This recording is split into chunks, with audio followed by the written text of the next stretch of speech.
Hello and welcome to another interesting video from Microtechie. In this video, we are going to talk about GoalSeek, which belongs to the family What If Analysis tools. The rest of the tools in this package we will be talking about in the coming up videos. In case if you want to know about those things, please do subscribe to the channel.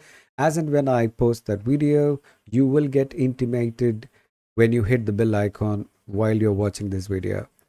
Without much ado, let's go ahead and get into the Excel screen and start using this tool. All right, we are now in the Excel screen. So let us try to understand what this Excel is telling you. Now, this is mobile phone producing company and they have given us some information. Every day, these guys are producing 2016 units by running a shift of 9 hours, and the number of employees are 112. Now, the information which they have given to us that the productivity rate of one employee per hour is 2. So that means one employee can produce 2 mobile phones in 1 hour. So that means if I run for 9-hour shift, it is simply 9 into 2, which gets 18 for one employee if he is going to work for 9 hours. So for 112 employees, my calculation would be the number of employees, the number of hours he is going to work, and the number of units he can produce per hour. So that is what the calculation here. Where the goal seek is going to come into picture here. So let us say I've got a requirement or instruction from the sales department saying that, hey, we got a sales order where we need to produce 4,000 units. So they're saying you plan accordingly. So now my challenge here is I do not have sufficient manpower. Currently, I have only 112. Now, in order to achieve that 4,000 units, probably I have to either increase the number of employees or increase the working hours. Now, increasing the working hours is not going to help me out because let's say for the example purpose, I'm not permitted to do that. So I need to check out and tell my HR department how many extra employees I would require to produce that 4,000 units. Now, how do I find that out? I've just replicated the same formula over here, so nothing different, so that I don't want to disturb the actual calculation, which I have it already. Yeah.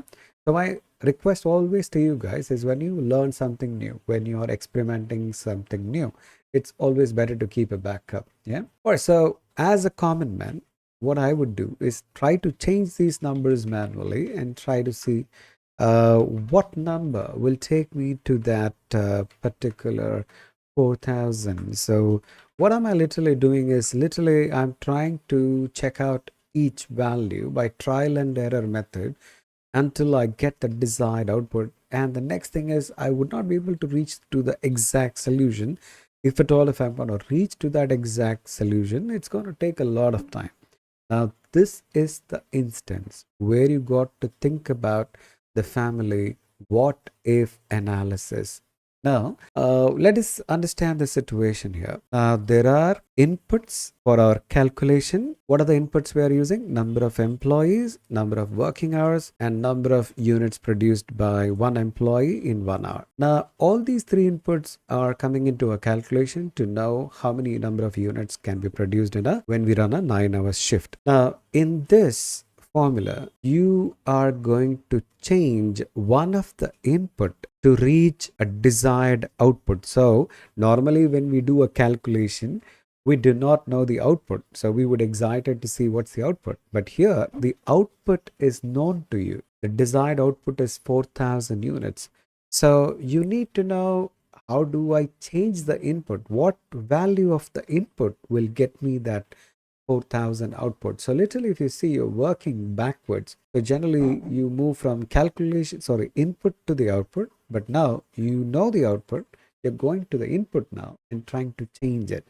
So if you have a calculation where you want to change the input to reach a known output, a desired output, then that is the moment you have to think about goal seek. So how do I use goal seek? So it is in the data tab, and here under the forecast group, let's click what if analysis and let's go to goal seek.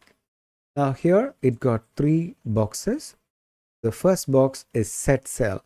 Set cell is nothing but the cell where you got your calculation, where you need your desired output. One thing which you got to keep in mind, a cell can be qualified to be a set cell only when it has a formula. You cannot select a cell which is holding a simple value as a set cell, which is not accepted. Yeah. So here the set cell is this cell where we also have a formula, and that is the place we want our desired output, which is 4000. So let's go to the next box where it says to value, and that is where they're asking you what's your desired output. So the desired output in this case is 4000. So we're going to type that 4000. Let's go to the last box where it's saying by changing cell. So literally they're asking you, so to achieve this 4000 in your calculation, which input cell you're trying to change. So we are trying to change the number of employees input cell.